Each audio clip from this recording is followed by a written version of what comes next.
Common Sense. By Thomas Paine. Introduction. Perhaps the sentiments contained in the following pages are not yet sufficiently fashionable to procure them general favor. A long habit of not thinking a thing wrong gives it a superficial appearance of being right, and raises at first a formidable outcry in defense of custom. But the tumult soon subsides. Time makes more converts than reason. As a long and violent abuse of power is generally the means of calling the right of it in question, and in matters too which might never have been thought of, had not the sufferers been aggravated into the inquiry, and as the King of England hath undertaken in his own right, to support the Parliament in what he calls theirs, and as the good people of this country are grievously oppressed by the combination, they have an undoubted privilege to inquire into the pretensions of both, and equally to reject the usurpation of either. In the following sheets, the author hath studiously avoided everything which is personal among ourselves. Compliments as well as censure to individuals make no part thereof. The wise and the worthy need not the triumph of a pamphlet, and those whose sentiments are injudicious or unfriendly will cease of themselves unless too much pains are bestowed upon their conversion. The cause of America is in a great measure the cause of all mankind. Many circumstances hath, and will arise, which are not local, but universal, and through which the principles of all lovers of mankind are affected, and in the event of which, their affections are interested. The laying a country desolate with fire and sword, declaring war against the natural rights of all mankind, and extirpating the defenders thereof from the face of the earth, is the concern of every man to whom nature hath given the power of feeling, of which class, regardless of party censure, is the author.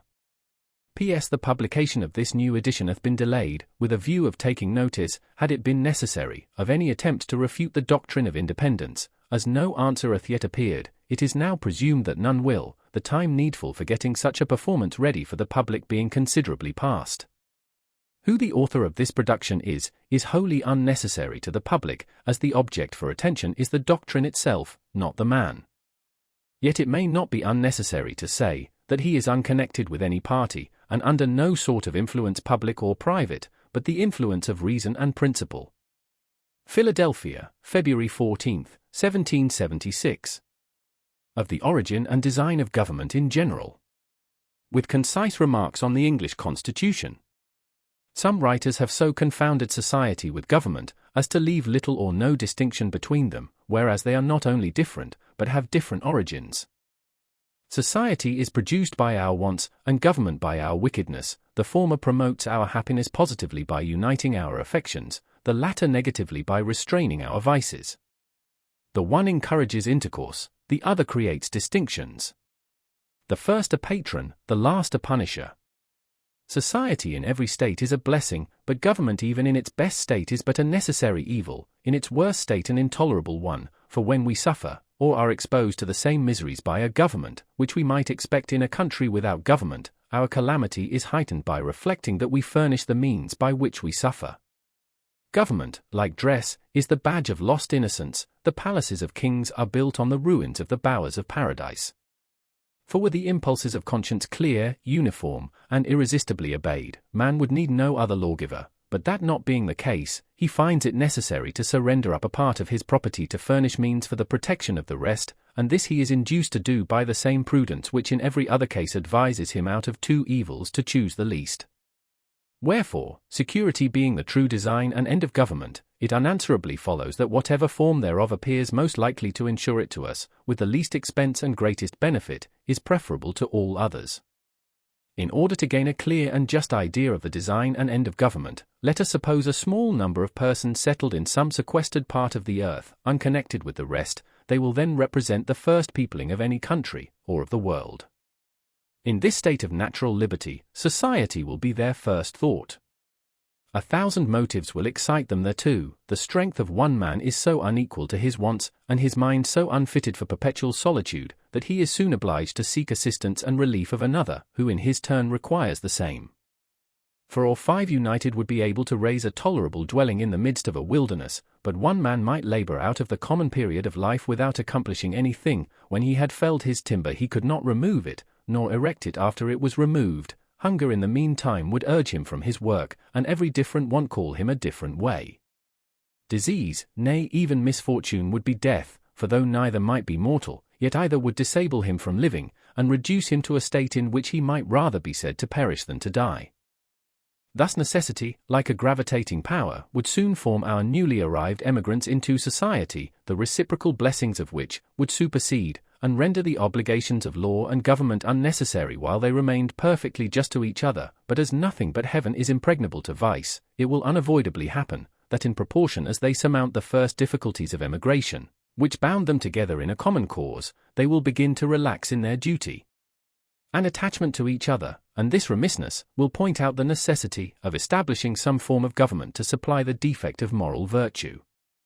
Some convenient tree will afford them a state house, under the branches of which the whole colony may assemble to deliberate on public matters.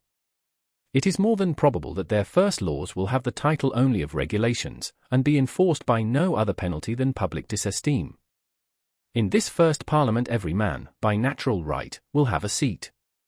But as the colony increases, the public concerns will increase likewise, and the distance at which the members may be separated will render it too inconvenient for all of them to meet on every occasion as at first, when their number was small, their habitations near, and the public concerns few and trifling. This will point out the convenience of their consenting to leave a legislative part to be managed by a select number chosen from the whole body, who are supposed to have the same concerns at stake which those who appointed them, and who will act in the same manner as the whole body would act were they present. If the colony continue increasing, it will become necessary to augment the number of the representatives, and that the interest of every part of the colony may be attended to, it will be found best to divide the whole into convenient parts, each part sending its proper number, and that the elected might never form to themselves an interest separate from the electors. Prudence will point out the propriety of having elections often, because as the elected might by that means return and mix again with the general body of the electors in a few months, their fidelity to the public will be secured by the prudent reflection of not making a rod for themselves. And as this frequent interchange will establish a common interest with every part of the community, they will mutually and naturally support each other, and on this, not on the unmeaning name of king, depends the strength of government, and the happiness of the governed. Here then is the origin and rise of government, namely, a mode rendered necessary by the inability of moral virtue to govern the world. Here too is the design and end of government, viz. freedom and security. And however our eyes may be dazzled with show, or our ears deceived by sound, however prejudice may warp our wills, or interest darken our understanding, the simple voice of nature and of reason will say, it is right. I draw my idea of the form of government from a principle in nature, which no art can overturn, viz. that the more simple anything is, the less liable it is to be disordered, and the easier repaired when disordered, and with this maxim in view, I offer a few remarks on the so much boasted Constitution of England. That it was noble for the dark and slavish times in which it was erected, is granted. When the world was overrun with tyranny, the least remove therefrom was a glorious rescue. But that it is imperfect, subject to convulsions, and incapable of producing what it seems to promise, is easily demonstrated. Absolute governments, though the disgrace of human nature, have this advantage with them, that they are simple. If the people suffer, they know the head from which their suffering springs, know likewise the remedy, and are not bewildered by a variety of causes and cures. But the Constitution of England is so exceedingly complex, that the nation may suffer for years together without being able to discover in which part the fault lies. Some will say in one and some in another, and every political physician will advise a different medicine. I know it is difficult to get over local or long-standing prejudices, yet if we will suffer ourselves to examine the component parts of the English Constitution, we shall find them to be the base remains of two ancient tyrannies, compounded with some new republican materials. First, the remains of monarchical tyranny in the person of the king. Secondly, the remains of aristocratical tyranny in the persons of the peers. Thirdly, the new republican materials, in the persons of the commons, on whose virtue depends the freedom of England. The two first, by being hereditary, are independent of the people, wherefore in a constitutional sense they contribute nothing towards the freedom of the state. To say that the Constitution of England is a union of three powers reciprocally checking each other, is farcical. Either the words have no meaning, or they are flat contradictions. To say that the Constitution of England is a union of three powers reciprocally checking each other, is farcical. Either the words have no meaning, or they are flat contradictions. To say that the Commons is a check upon the king presupposes two things. First, that the king is not to be trusted without being looked after, or in other words, that a thirst for absolute power is the natural disease of monarchy. Secondly, that the Commons, by being appointed for that purpose, are either wiser or more worthy of confidence than the Crown. But as the same constitution which gives the Commons a power to check the king by withholding the supplies, gives afterwards the king a power to check the Commons, by empowering him to reject their other bills, it again supposes that the king is wiser than those whom it has already supposed to be wiser than him. A mere absurdity. There is something exceedingly ridiculous in the composition of monarchy. It first excludes a man from the means of information, yet empowers him to act in cases where the highest judgment is required. The state of a king shuts him from the world, yet the business of a king requires him to know it thoroughly, wherefore the different parts, by unnaturally opposing and destroying each other, prove the whole character to be absurd and useless. Some writers have explained the English constitution thus: the king, say they, is one, the people another, the peers are an house in behalf of the king, the commons in behalf of the people, but this hath all the distinctions of a house divided against itself, and though the expressions be pleasantly arranged, yet when examined they appear idle and ambiguous, and it will always happen, that the nicest construction that words are capable of, when applied to the description of some thing which either cannot exist, or is too incomprehensible to be within the compass of description, will be words of sound only, and though they may amuse the ear, they cannot inform the mind, for this explanation includes a previous question, viz. How came the king by a power which the people are afraid to trust, and always obliged to check? Such a power could not be the gift of a wise people, neither can any power, which needs checking, be from God, yet the provision, which the Constitution makes, supposes such a power to exist. But the provision is unequal to the task, the means either cannot or will not accomplish the end, and the whole affair is a filo de se, for as the greater weight will always carry up the less, and as all the wheels of a machine are put in motion by one, it only remains to know which power in the Constitution has the most weight, for that will govern, and though the others, or a part of them, may clog, or, as the phrase is, check the rapidity of its motion, yet so long as they cannot stop it, their endeavours will be ineffectual. The first moving power will at last have its way, and what it wants in speed is supplied by time. That the Crown is this overbearing part in the English Constitution needs not be mentioned, and that it derives its whole consequence merely from being the giver of places and pensions is self-evident, wherefore, though we have been wise enough to shut and lock a door against absolute monarchy, we at the same time have been foolish enough to put the Crown in possession of the key. The prejudice of Englishmen, in favour of their own government by king, lords and commons, arises as much or more from national pride than reason. Individuals are undoubtedly safer in England than in some other countries, but the will of the king is as much the law of the land in Britain as in France, with this difference, that instead of proceeding directly from his mouth, it is handed to the people under the more formidable shape of an Act of Parliament. For the fate of Charles I hath only made kings more subtle, not more just.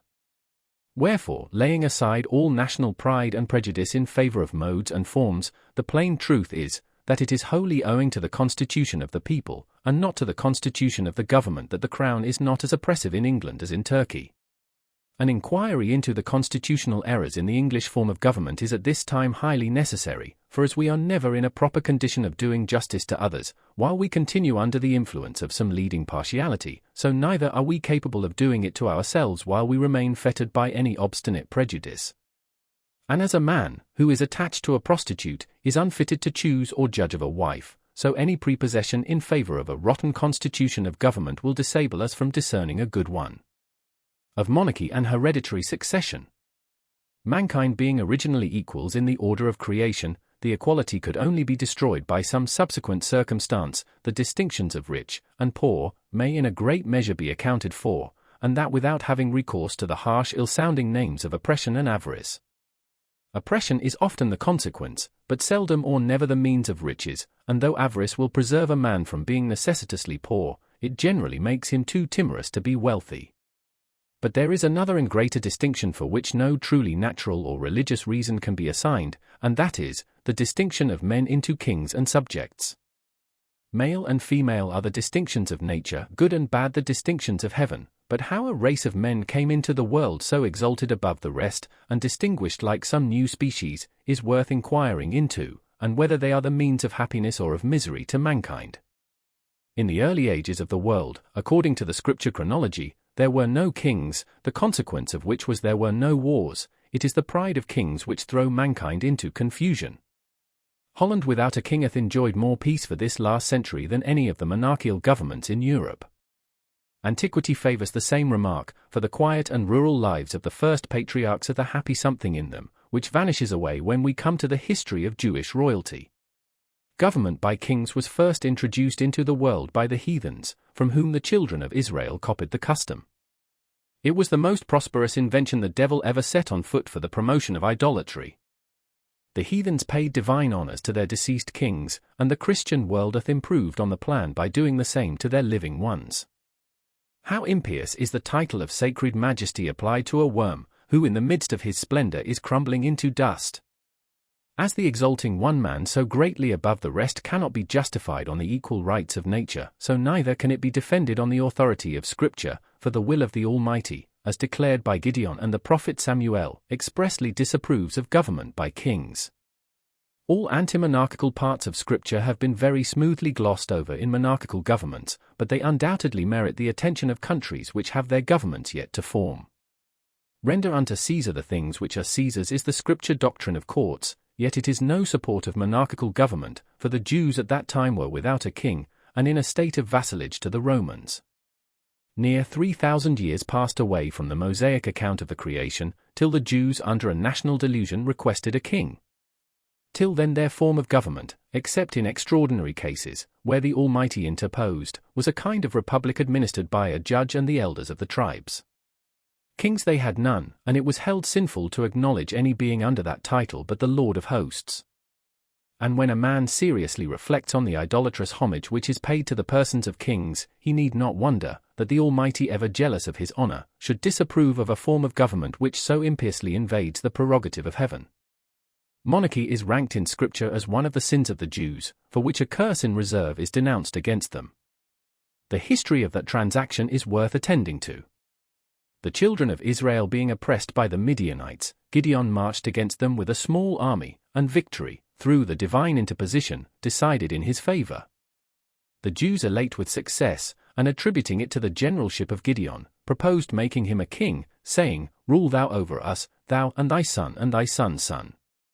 Here was temptation in its fullest extent, not a kingdom only, but an hereditary one. But Gideon in the piety of his soul replied, "I will not rule over you, neither shall my son rule over you. The Lord shall rule over you." Words need not be more explicit. Gideon doth not decline the honor, but denieth their right to give it, neither doth he compliment them with invented declarations of his thanks, but in the positive style of a prophet charges them with disaffection to their proper sovereign, the King of heaven. About 130 years after this, they fell again into the same error. The hankering which the Jews had for the idolatrous customs of the heathens is something exceedingly unaccountable, but so it was, that laying hold of the misconduct of Samuel's 2 sons, who were entrusted with some secular concerns, they came in an abrupt and clamorous manner to Samuel, saying, "Behold, thou art old, and thy sons walk not in thy ways, now make us a king to judge us like all other nations." And here we cannot but observe that their motives were bad, viz. that they might be like unto other nations, i.e. the heathens, whereas their true glory laid in being as much unlike them as possible. But the thing displeased Samuel when they said, "Give us a king to judge us," and Samuel prayed unto the Lord, and the Lord said unto Samuel, "Hearken unto the voice of the people in all that they say unto thee, for they have not rejected thee, but they have rejected me, that I should not reign over them. According to all the works which they have done since the day that I brought them up out of Egypt, even unto this day, wherewith they have forsaken me and served other gods, so do they also unto thee. Now therefore hearken unto their voice, howbeit, protest solemnly unto them and show them the manner of the king that shall reign over them, i.e. not of any particular king, but the general manner of the kings of the earth, whom Israel was so eagerly copying after. And notwithstanding the great distance of time and difference of manners, the character is still in fashion. And Samuel told all the words of the Lord unto the people, that asked of him a king.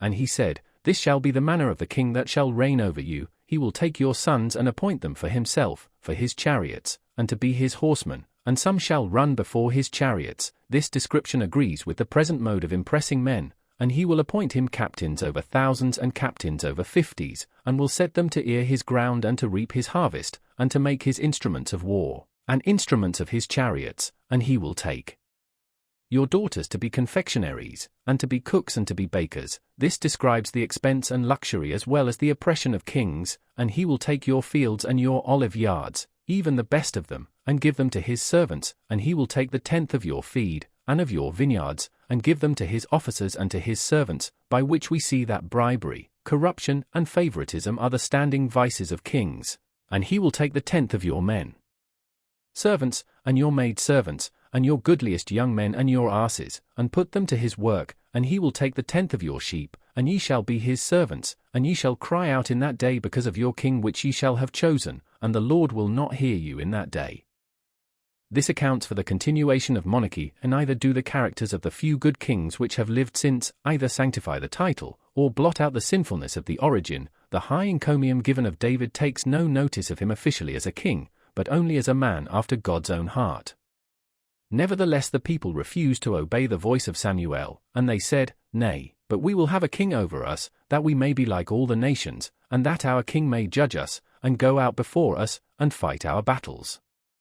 Samuel continued to reason with them, but to no purpose. He set before them their ingratitude, but all would not avail, and seeing them fully bent on their folly, he cried out, I will call unto the Lord, and he shall send thunder and rain, which then was a punishment, being in the time of wheat harvest, that ye may perceive and see that your wickedness is great which ye have done in the sight of the Lord, in asking you a king.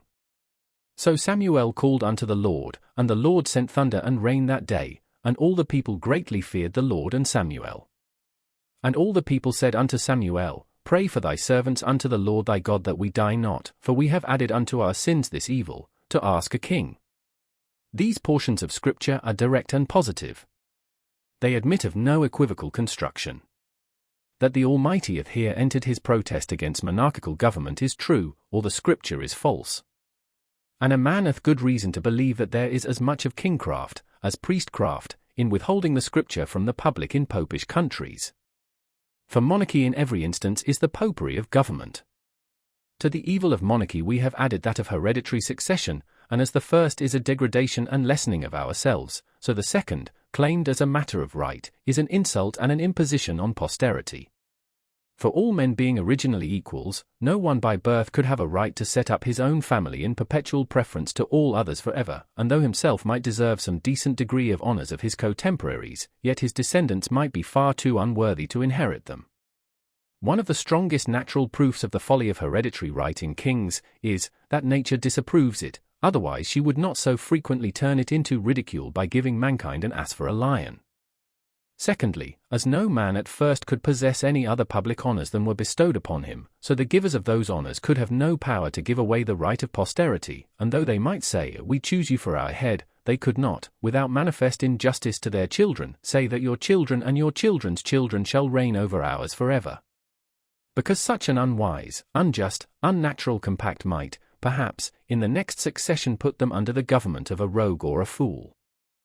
Most wise men, in their private sentiments, have ever treated hereditary right with contempt, yet it is one of those evils, which when once established is not easily removed. Many submit from fear, others from superstition, and the more powerful part shares with the king the plunder of the rest. This is supposing the present race of kings in the world to have had an honourable origin, whereas it is more than probable, that could we take off the dark covering of antiquity, and trace them to their first rise, that we should find the first of them nothing better than the principal ruffian of some restless gang, whose savage manners or preeminence in subtlety obtained him the title of chief among plunderers, and who by increasing in power, and extending his depredations, overawed the quiet and defenceless to purchase their safety by frequent contributions. Yet his electors could have no idea of giving hereditary right to his descendants, because such a perpetual exclusion of themselves was incompatible with the free and unrestrained principles they professed to live by.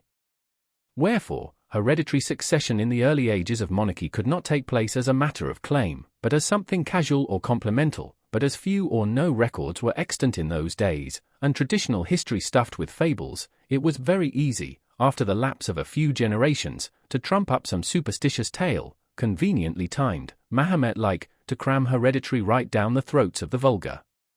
Perhaps the disorders which threatened, or seemed to threaten, on the decease of a leader and the choice of a new one, for elections among ruffians could not be very orderly, induced many at first to favour hereditary pretensions, by which means it happened, as it hath happened since, that what at first was submitted to as a convenience, was afterwards claimed as a right.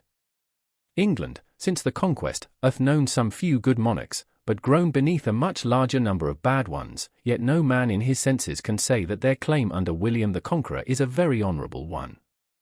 A French bastard landing with an armed banditti, and establishing himself King of England against the consent of the natives, is in plain terms a very paltry rascally original. It certainly hath no divinity in it. However, it is needless to spend much time in exposing the folly of hereditary right. If there are any so weak as to believe it, let them promiscuously worship the ass and lion, and welcome. I shall neither copy their humility, nor disturb their devotion. Yet I should be glad to ask how they suppose kings came at first. The question admits but of three answers, viz. either by lot, by election, or by usurpation.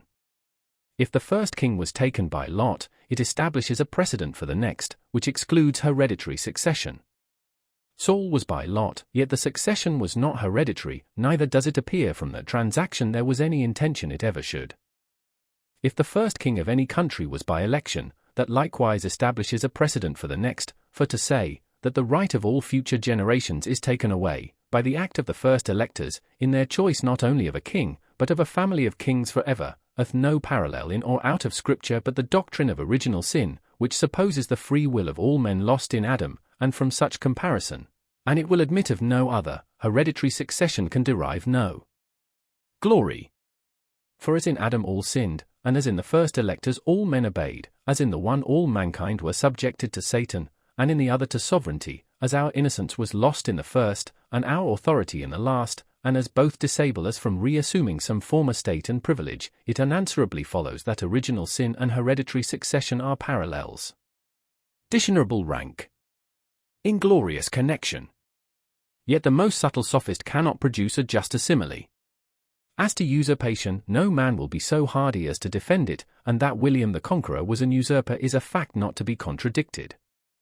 The plain truth is, that the antiquity of English monarchy will not bear looking into.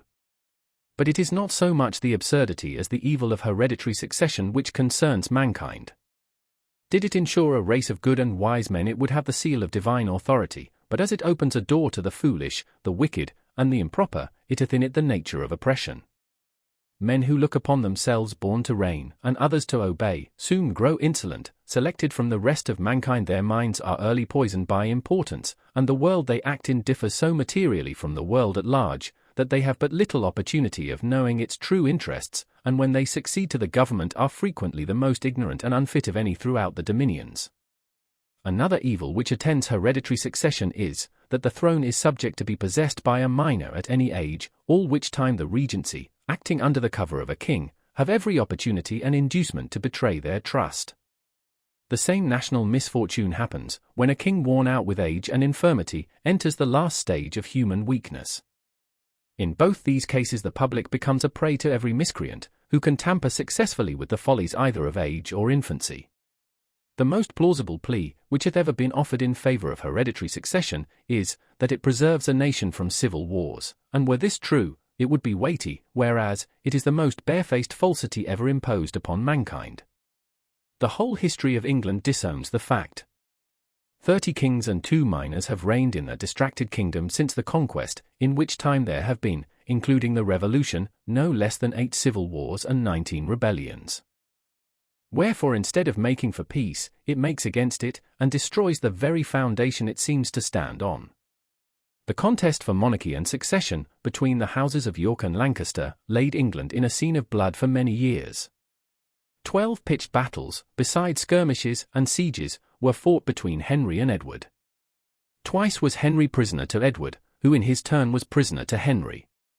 And so uncertain is the fate of war and the temper of a nation, when nothing but personal matters are the ground of a quarrel, that Henry was taken in triumph from a prison to a palace, and Edward obliged to fly from a palace to a foreign land. Yet, as sudden transitions of temper are seldom lasting, Henry in his turn was driven from the throne, and Edward recalled to succeed him.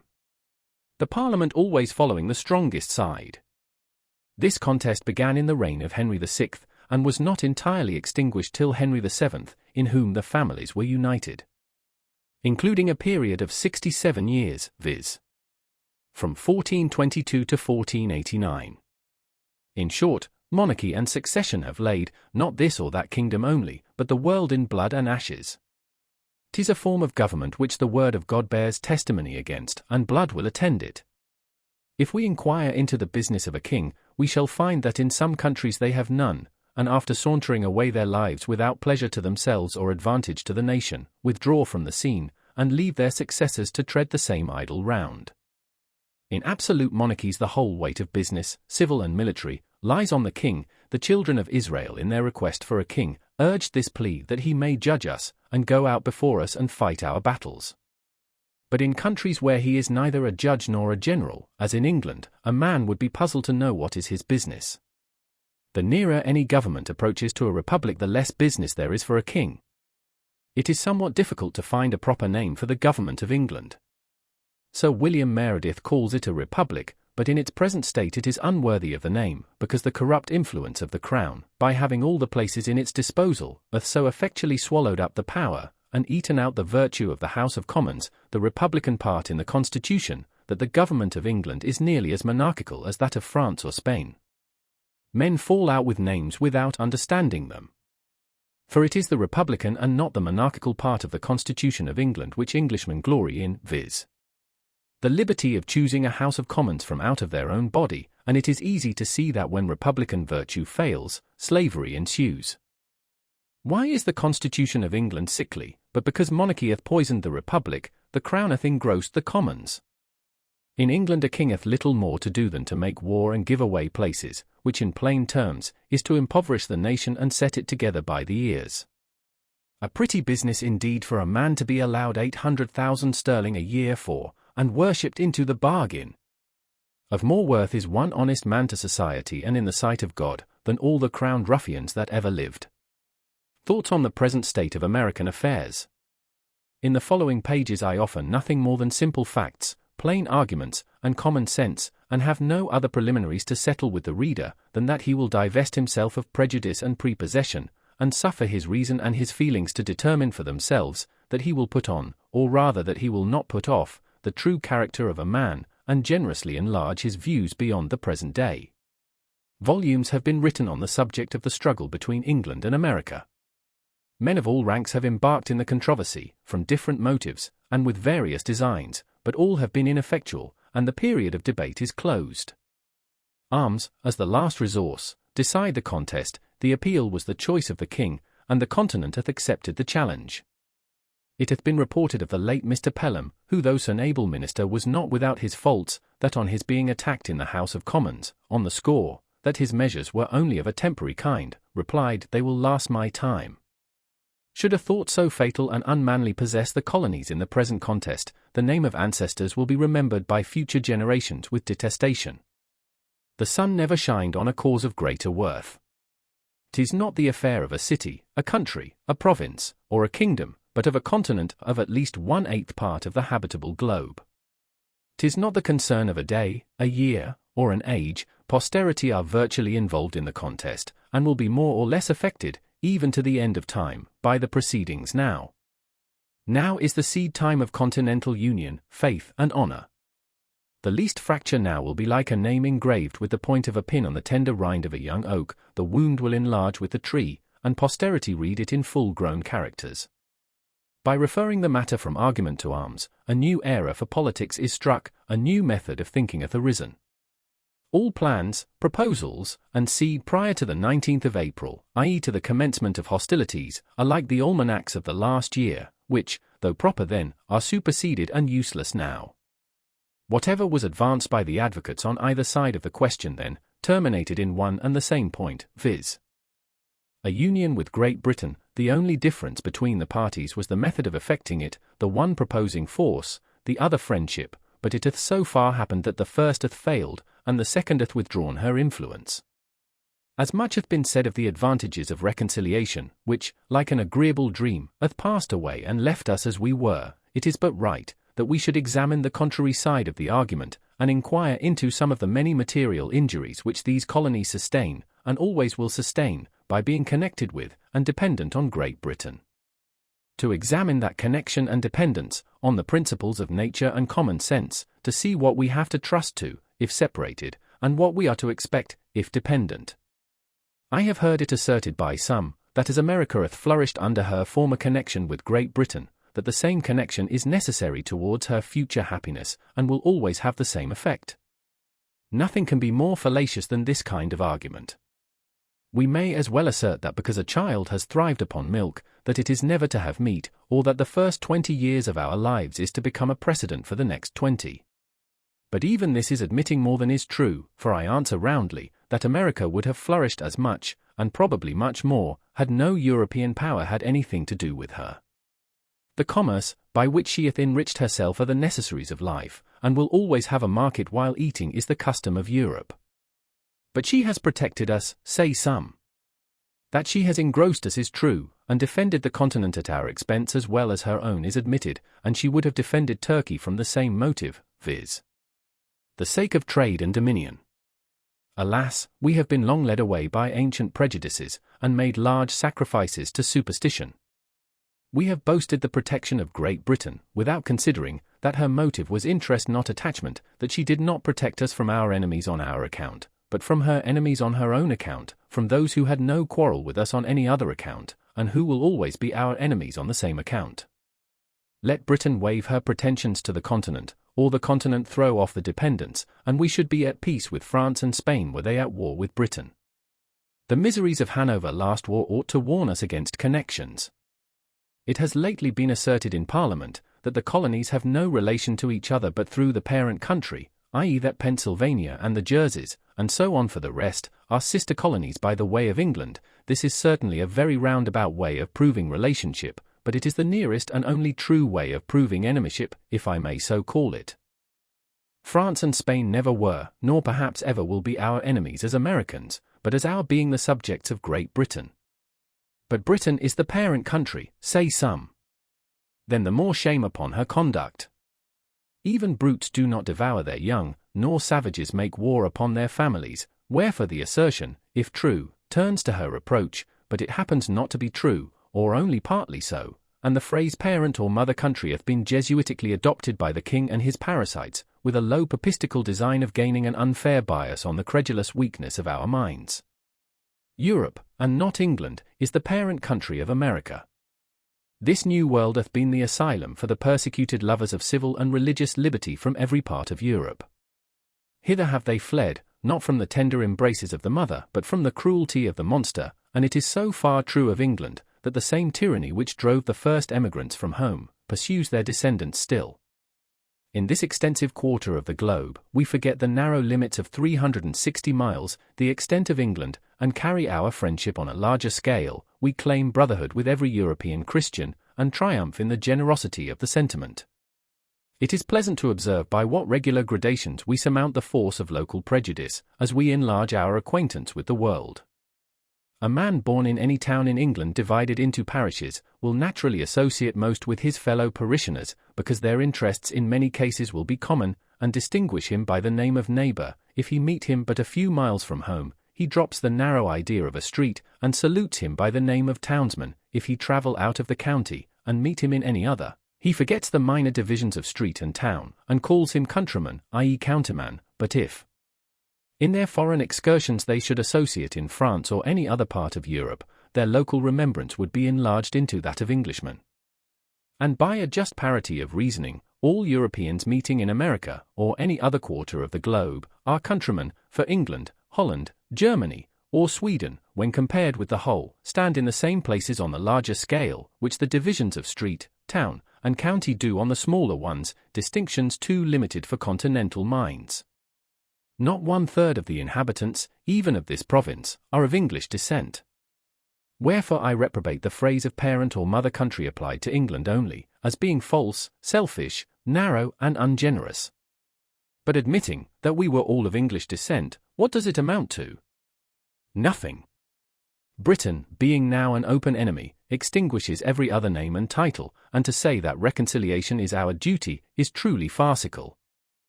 The first king of England, of the present line, William the Conqueror, was a Frenchman, and half the peers of England are descendants from the same country. Therefore, by the same method of reasoning, England ought to be governed by France.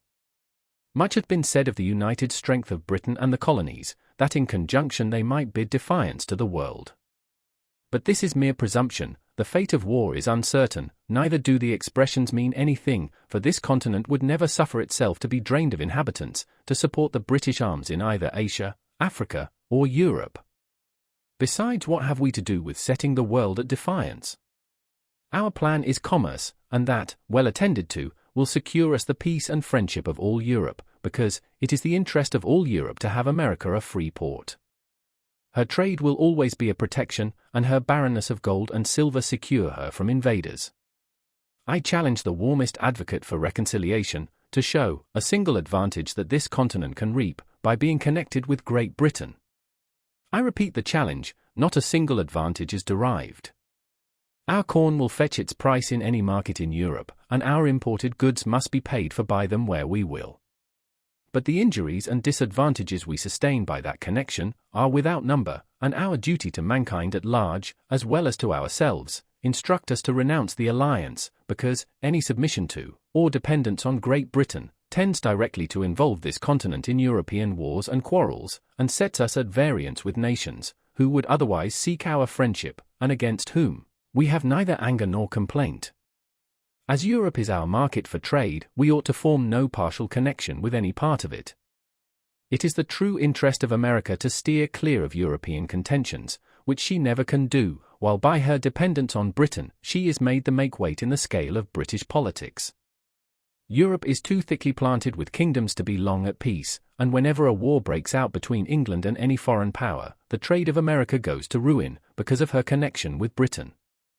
The next war may not turn out like the last, and should it not, the advocates for reconciliation now will be wishing for separation then, because neutrality in that case would be a safer convoy than a man of war. Everything that is right or natural pleads for separation. The blood of the slain, the weeping voice of nature cries, "'Tis time to part." Even the distance at which the Almighty hath placed England and America is a strong and natural proof that the authority of the one over the other was never the design of heaven. The time likewise at which the continent was discovered adds weight to the argument, and the manner in which it was peopled increases the force of it. The Reformation was preceded by the discovery of America, as if the Almighty graciously meant to open a sanctuary to the persecuted in future years, when home should afford neither friendship nor safety. The authority of Great Britain over this continent is a form of government, which sooner or later must have an end, and a serious mind can draw no true pleasure by looking forward, under the painful and positive conviction that what he calls the present constitution is merely temporary. As parents, we can have no joy, knowing that this government is not sufficiently lasting to ensure anything which we may bequeath to posterity, and by a plain method of argument, as we are running the next generation into debt, we ought to do the work of it, otherwise we use them meanly and pitifully. In order to discover the line of our duty rightly, we should take our children in our hand, and fix our station a few years farther into life, that eminence will present a prospect which a few present fears and prejudices conceal from our sight. Though I would carefully avoid giving unnecessary offense, yet I am inclined to believe that all those who espouse the doctrine of reconciliation may be included within the following descriptions. Interested men, who are not to be trusted, weak men, who cannot see, prejudiced men, who will not see, and a certain set of moderate men, who think better of the European world than it deserves, and this last class, by an ill-judged deliberation, will be the cause of more calamities to this continent than all the other three. It is the good fortune of many to live distant from the scene of sorrow. The evil is not sufficient brought to their doors to make them feel the precariousness with which all American property is possessed. But let our imaginations transport us for a few moments to Boston. That seat of wretchedness will teach us wisdom, and instruct us forever to renounce a power in whom we can have no trust. The inhabitants of that unfortunate city, who but a few months ago were in ease and affluence, have now no other alternative than to stay and starve, or turn out to beg. Endangered by the fire of their friends if they continue within the city, and plundered by the soldiery if they leave it. In their present condition they are prisoners without the hope of redemption, and in a general attack for their relief, they would be exposed to the fury of both armies. Men of passive tempers look somewhat lightly over the offences of Britain, and, still hoping for the best, are apt to call out, "Come, come, we shall be friends again," for all this. But examine the passions and feelings of mankind, bring the doctrine of reconciliation to the touchstone of nature, and then tell me whether you can hereafter love, honour, and faithfully serve the power that hath carried fire and sword into your land. If you cannot do all these, then are you only deceiving yourselves, and by your delay bringing ruin upon posterity. Your future connection with Britain, whom you can neither love nor honour, will be forced and unnatural, and being formed only on the plan of present convenience, will in a little time fall into a relapse more wretched than the first. But if you say, you can still pass the violations over, then I ask, hath your house been burnt? Hath your property been destroyed before your face? Are your wife and children destitute of a bed to lie on, or bread to live on? Have you lost a parent or a child by their hands, and yourself the ruined and wretched survivor? If you have not, then are you not a judge of those who have? But if you have, and still can shake hands with the murderers, then are you unworthy of the name of husband, father, friend, or lover, and whatever may be your rank or title in life, you have the heart of a coward, and the spirit of a sycophant.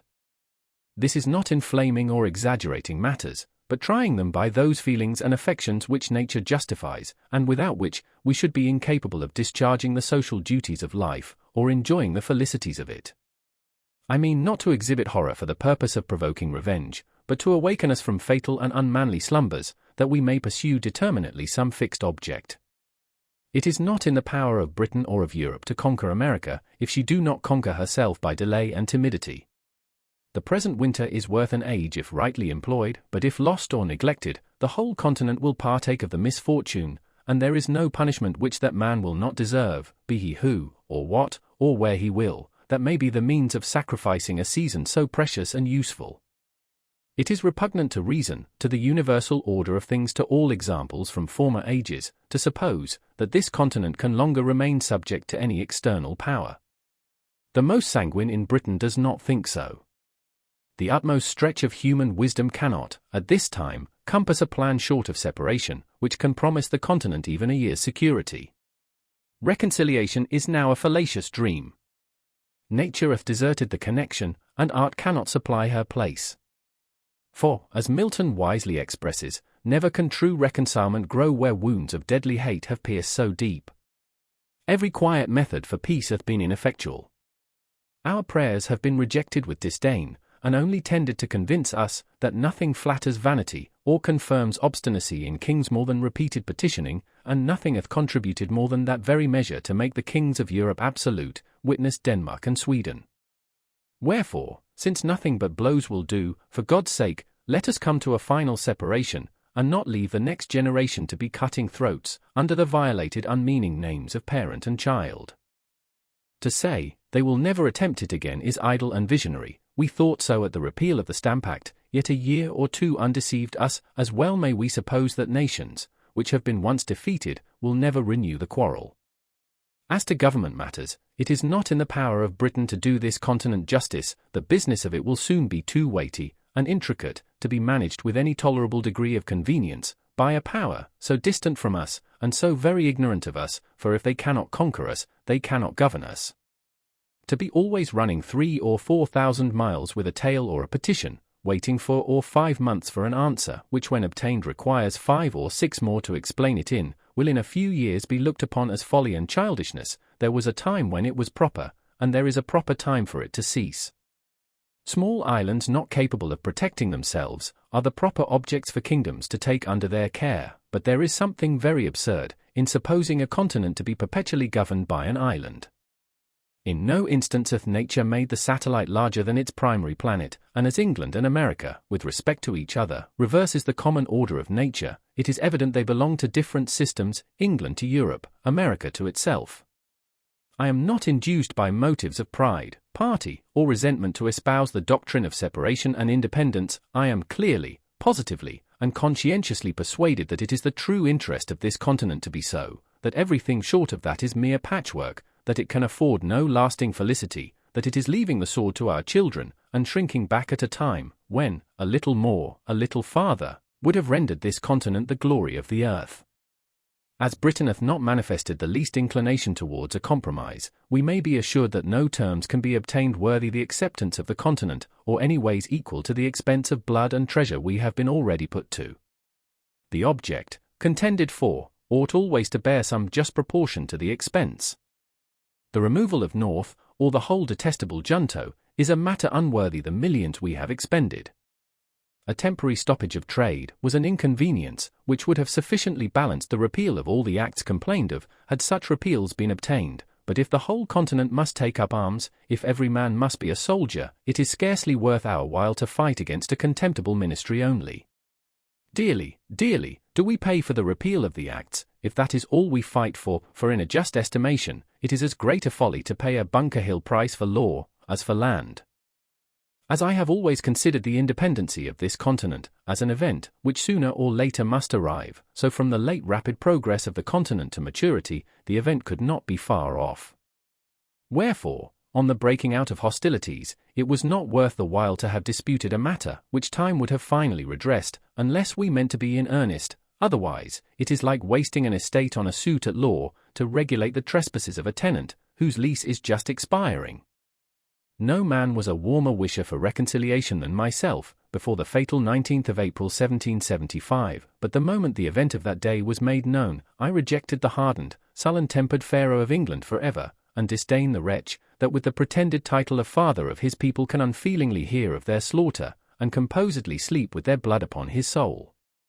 But admitting that matters were now made up, what would be the event? I answer, the ruin of the continent. And that for several reasons.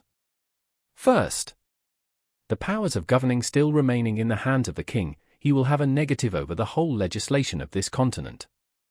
And as he hath shown himself such an inveterate enemy to liberty, and discovered such a thirst for arbitrary power, is he, or is he not, a proper man to say to these colonies, you shall make no laws but what I please? And is there any inhabitant in America so ignorant as not to know, that according to what is called the present Constitution, that this continent can make no laws but what the king gives leave to, and is there any man so unwise as not to see, that, considering what has happened, he will suffer no law to be made here, but such as suit his purpose? We may be as effectually enslaved by the want of laws in America, as by submitting to laws made for us in England. After matters are made up, as it is called, can there be any doubt, but the whole power of the crown will be exerted, to keep this continent as low and humble as possible. Instead of going forward we shall go backward, or be perpetually quarrelling or ridiculously petitioning. We are already greater than the king wishes us to be, and will he not hereafter endeavour to make us less? To bring the matter to one point.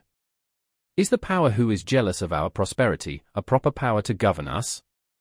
Whoever says no to this question is an independent, for independency means no more than whether we shall make our own laws, or whether the king, the greatest enemy this continent hath, or can have, shall tell us there shall be no laws but such as I like. But the king, you will say, has a negative in England, the people there can make no laws without his consent. In point of right and good order, there is something very ridiculous, that a youth of 21, which hath often happened, shall say to several millions of people, older and wiser than himself, I forbid this or that act of yours to be law. But in this place I decline this sort of reply, though I will never cease to expose the absurdity of it, and only answer, that England being the king's residence, and America not so, makes quite another case. The king's negative here is 10 times more dangerous and fatal than it can be in England, for there he will scarcely refuse his consent to a bill for putting England into as strong a state of defence as possible, and in America he would never suffer such a bill to be passed. America is only a secondary object in the system of British politics. England consults the good of this country, no farther than it answers her own purpose. Wherefore, her own interest leads her to suppress the growth of ours in every case which doth not promote her advantage, or in the least interferes with it. A pretty state we should soon be in under such a second-hand government, considering what has happened. Men do not change from enemies to friends by the alteration of a name, and in order to show that reconciliation now is a dangerous doctrine, I affirm that it would be policy in the king at this time to repeal the acts for the sake of reinstating himself in the government of the provinces, in order that he may accomplish by craft and subtlety, in the long run, what he cannot do by force and violence in the short one. Reconciliation and ruin are nearly related. Secondly, that as even the best terms, which we can expect to obtain, can amount to no more than a temporary expedient, or a kind of government by guardianship, which can last no longer than till the colonies come of age, so the general face and state of things, in the interim, will be unsettled and unpromising. Emigrants of property will not choose to come to a country whose form of government hangs but by a thread, and who is every day tottering on the brink of commotion and disturbance, and numbers of the present inhabitants would lay hold of the interval, to dispense of their effects, and quit the continent. But the most powerful of all arguments is, that nothing but independence, i.e. a continental form of government, can keep the peace of the continent and preserve it inviolate from civil wars. I dread the event of a reconciliation with Britain now, as it is more than probable that it will be followed by a revolt somewhere or other, the consequences of which may be far more fatal than all the malice of Britain. Thousands are already ruined by British barbarity, thousands more will probably suffer the same fate. Those men have other feelings than us who have nothing suffered. All they now possess is liberty, what they before enjoyed is sacrificed to its service, and having nothing more to lose, they disdain submission. Besides, the general temper of the colonies, towards a British government, will be like that of a youth, who is nearly out of his time. They will care very little about her. And a government which cannot preserve the peace, is no government at all, and in that case we pay our money for nothing, and pray what is it that Britain can do, whose power will be wholly on paper, should a civil tumult break out the very day after reconciliation? I have heard some men say, many of whom I believe spoke without thinking, that they dreaded an independence, fearing that it would produce civil wars. It is but seldom that our first thoughts are truly correct, and that is the case here, for there are 10 times more to dread from a patched-up connection than from independence. I make the sufferer's case my own, and I protest, that were I driven from house and home, my property destroyed, and my circumstances ruined, that as man, sensible of injuries, I could never relish the doctrine of reconciliation, or consider myself bound thereby. The colonies have manifested such a spirit of good order and obedience to continental government, as is sufficient to make every reasonable person easy and happy on that head. No man can assign the least pretence for his fears, on any other grounds, than such as are truly childish and ridiculous, viz. that one colony will be striving for superiority over another. Where there are no distinctions there can be no superiority, perfect equality affords no temptation. The republics of Europe are all, and we may say always, in peace. Holland and Switzerland are without wars, foreign or domestic. Monarchical governments, it is true, are never long at rest. The crown itself is a temptation to enterprising ruffians at home, and that degree of pride and insolence ever attendant on regal authority swells into a rupture with foreign powers, in instances where a republican government, by being formed on more natural principles, would negotiate the mistake. If there is any true cause of fear respecting independence, it is because no plan is yet laid down.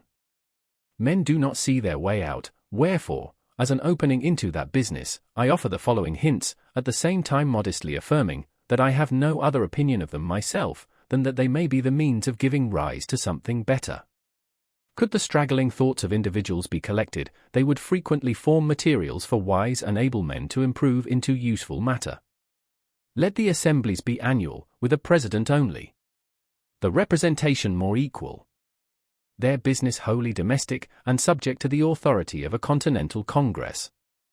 Let each colony be divided into 6, 8, or 10 convenient districts, each district to send a proper number of delegates to Congress, so that each colony send at least 30.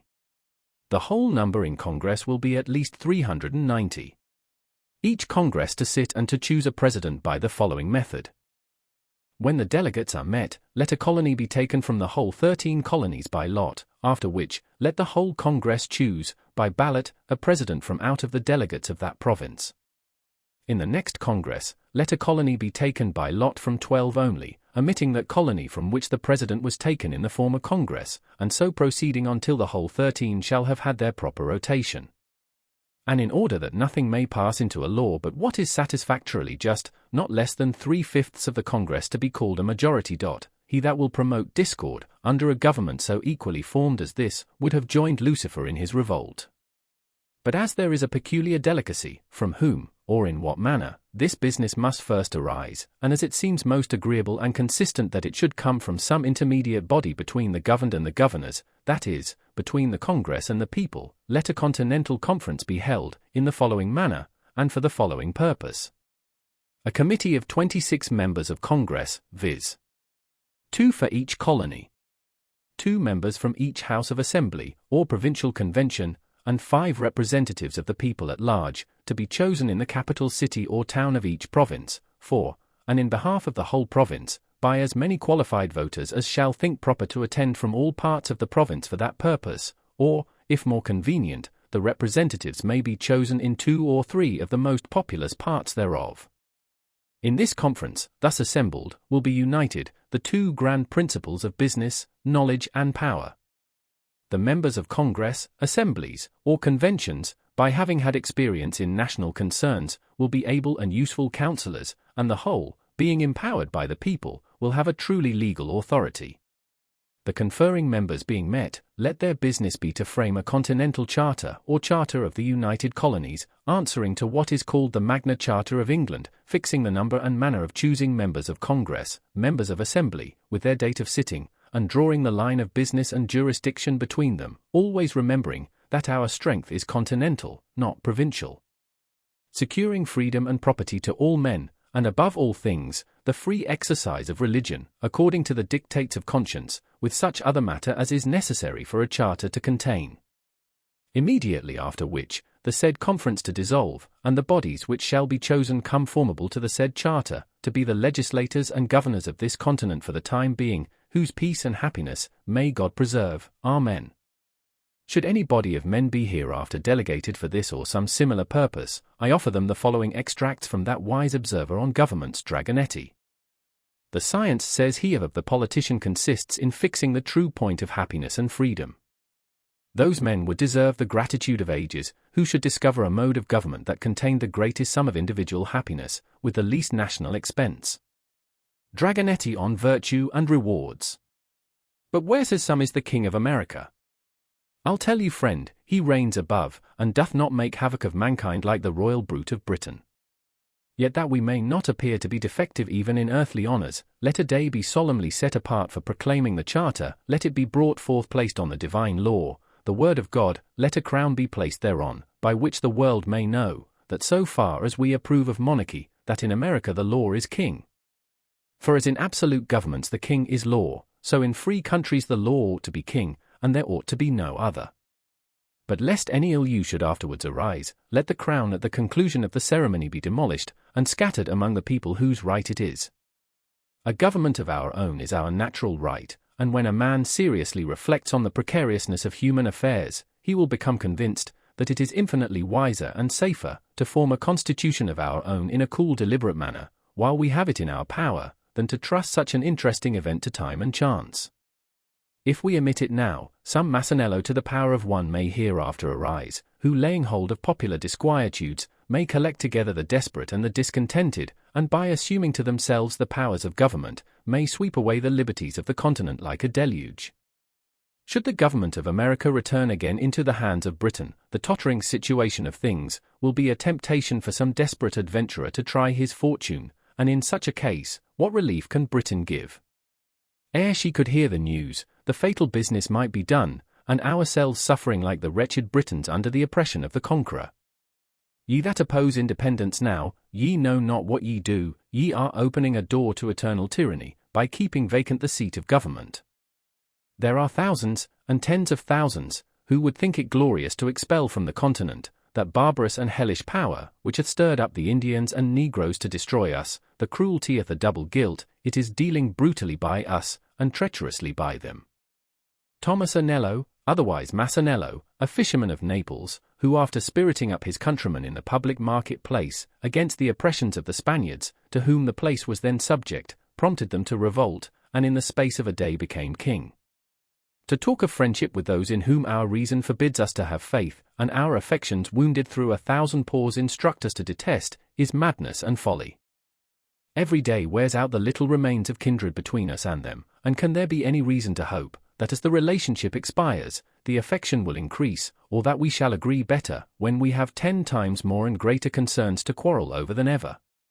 Ye that tell us of harmony and reconciliation, can ye restore to us the time that is past? Can ye give to prostitution its former innocence? Neither can ye reconcile Britain and America. The last cord now is broken, the people of England are presenting addresses against us. There are injuries which nature cannot forgive, she would cease to be nature if she did. As well can the lover forgive the ravisher of his mistress, as the continent forgive the murders of Britain. The Almighty hath implanted in us these unextinguishable feelings for good and wise purposes. They are the guardians of his image in our hearts. They distinguish us from the herd of common animals. The social compact would dissolve, and justice be extirpated the earth, or have only a casual existence were we callous to the touches of affection. The robber and the murderer would often escape unpunished, did not the injuries which our tempers sustain provoke us into justice. O ye that love mankind! Ye that dare oppose, not only the tyranny, but the tyrant, stand forth. Every spot of the old world is overrun with oppression. Freedom hath been hunted round the globe. Asia and Africa have long expelled her, Europe regards her like a stranger, and England hath given her warning to depart. Oh! Receive the fugitive, and prepare in time an asylum for mankind. Of the present ability of America, with some miscellaneous reflections. I have never met with a man, either in England or America, who hath not confessed his opinion, that a separation between the countries would take place one time or other, and there is no instance in which we have shown less judgment than in endeavoring to describe what we call the ripeness or fitness of the continent for independence. As all men allow the measure, and vary only in their opinion of the time, let us, in order to remove mistakes, take a general survey of things, and endeavor, if possible, to find out the very time. But we need not go far, the inquiry ceases at once, for the time hath found us. The general concurrence, the glorious union of all things prove the fact. It is not in numbers, but in unity, that our great strength lies, yet our present numbers are sufficient to repel the force of all the world. The continent hath, at this time, the largest body of armed and disciplined men of any power under heaven, and is just arrived at that pitch of strength, in which no single colony is able to support itself, and the whole, when united, can accomplish the matter, and either more, or less than this, might be fatal in its effects. Our land force is already sufficient, and as to naval affairs, we cannot be insensible, that Britain would never suffer an American man of war to be built, while the continent remained in her hands. Wherefore, we should be no forwarder 100 years hence in that branch, than we are now, but the truth is, we should be less so, because the timber of the country is every day diminishing, and that, which will remain at last, will be far off and difficult to procure. Were the continent crowded with inhabitants, her sufferings under the present circumstances would be intolerable. The more seaport towns we had, the more should we have both to defend and to lose. Our present numbers are so happily proportioned to our wants, that no man need be idle. The diminution of trade affords an army, and the necessities of an army create a new trade. Debts we have none, and whatever we may contract on this account will serve as a glorious memento of our virtue. Can we but leave posterity with a settled form of government, an independent constitution of its own, the purchase at any price will be cheap. But to expend millions for the sake of getting a few vile acts repealed, and rooting the present ministry only, is unworthy the charge, and is using posterity with the utmost cruelty, because it is leaving them the great work to do, and a debt upon their backs, from which they derive no advantage. Such a thought is unworthy a man of honor, and is the true characteristic of a narrow heart and a peddling politician. The debt we may contract doth not deserve our regard if the work be but accomplished. No nation ought to be without a debt. A national debt is a national bond, and when it bears no interest, is in no case a grievance. Britain is oppressed with a debt of upwards of 140 million sterling, for which she pays upwards of 4 millions interest. And as a compensation for her debt, she has a large navy. America is without a debt, and without a navy, yet for the 20th part of the English national debt, could have a navy as large again. The navy of England is not worth, at this time, more than 3 millions and a half sterling. No country on the globe is so happily situated, or so internally capable of raising a fleet as America. Tar, timber, iron, and cordage are her natural produce. We need go abroad for nothing. Whereas the Dutch, who make large profits by hiring out their ships of war to the Spaniards and Portuguese, are obliged to import most of the materials they use. We ought to view the building a fleet as an article of commerce, it being the natural manufactory of this country. It is the best money we can lay out. A navy when finished is worth more than it cost. And is that nice point in national policy, in which commerce and protection are united? Let us build, if we want them not, we can sell, and by that means replace our paper currency with ready gold and silver. In point of manning a fleet, people in general run into great errors. It is not necessary that 1/4 part should be sailors. The terrible privateer, Captain Death, stood the hottest engagement of any ship last war, yet had not 20 sailors on board, though her complement of men was upwards of 200. A few able and social sailors will soon instruct a sufficient number of active landmen in the common work of a ship. Wherefore, we never can be more capable to begin on maritime matters than now, while our timber is standing, our fisheries blocked up, and our sailors and shipwrights out of employ. Men of war, of 70 and 80 guns were built 40 years ago in New England, and why not the same now? Shipbuilding is America's greatest pride, and in which she will in time excel the whole world. The great empires of the East are mostly inland, and consequently excluded from the possibility of rivaling her. Africa is in a state of barbarism, and no power in Europe hath either such an extent of coast, or such an internal supply of materials. Where nature hath given the one, she has withheld the other, to America only hath she been liberal of both. The vast empire of Russia is almost shut out from the sea, wherefore, her boundless forests, her tar, iron, and cordage are only articles of commerce. In point of safety, ought we to be without a fleet? We are not the little people now, which we were 60 years ago. At that time we might have trusted our property in the streets, or fields rather, and slept securely without locks or bolts to our doors or windows. The case now is altered, and our methods of defense ought to improve with our increase of property. A common pirate, 12 months ago, might have come up the Delaware, and laid the city of Philadelphia under instant contribution, for what sum he pleased, and the same might have happened to other places. Nay, any daring fellow, in a brig of 14 or 16 guns, might have robbed the whole continent, and carried off 500,000 of money. These are circumstances which demand our attention, and point out the necessity of naval protection. Some, perhaps, will say, that after we have made it up with Britain, she will protect us. Can we be so unwise as to mean that she shall keep a navy in our harbours for that purpose? Common sense will tell us that the power which hath endeavoured to subdue us is of all others the most improper to defend us. Conquest may be effected under the pretence of friendship, and ourselves, after a long and brave resistance, be at last cheated into slavery. And if her ships are not to be admitted into our harbours, I would ask, how is she to protect us? A navy 3,000 or 4,000 miles off can be of little use, and on sudden emergencies, none at all. Wherefore, if we must hereafter protect ourselves, why not do it for ourselves? Why do it for another? The English list of ships of war is long and formidable, but not a 10th part of them are at any one time fit for service, numbers of them not in being, yet their names are pompously continued in the list, if only a plank be left of the ship, and not a 5th part, of such as are fit for service, can be spared on any one station at one time. The East and West Indies, Mediterranean, Africa, and other parts over which Britain extends her claim, make large demands upon her navy. From a mixture of prejudice and inattention, we have contracted a false notion respecting the navy of England, and have talked as if we should have the whole of it to encounter at once, and for that reason supposed that we must have one as large, which not being instantly practicable, have been made use of by a set of disguised Tories to discourage our beginning thereon. Nothing can be farther from truth than this, for if America had only a 20th part of the naval force of Britain, she would be by far an overmatch for her, because, as we neither have, nor claim any foreign dominion, our whole force would be employed on our own coast, where we should, in the long run, have 2 to 1 the advantage of those who had 3,000 or 4,000 miles to sail over, before they could attack us, and the same distance to return in order to refit and recruit. And although Britain by her fleet hath a check over our trade to Europe, we have as large a one over her trade to the West Indies, which, by laying in the neighbourhood of the continent, is entirely at its mercy. Some method might be fallen on to keep up a naval force in time of peace, if we should not judge it necessary to support a constant navy.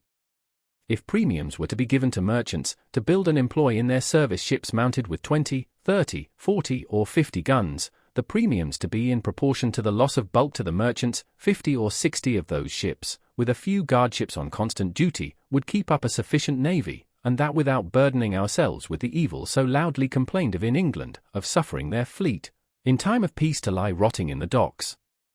To unite the sinews of commerce and defense is sound policy, for when our strength and our riches play into each other's hand, we need fear no external enemy.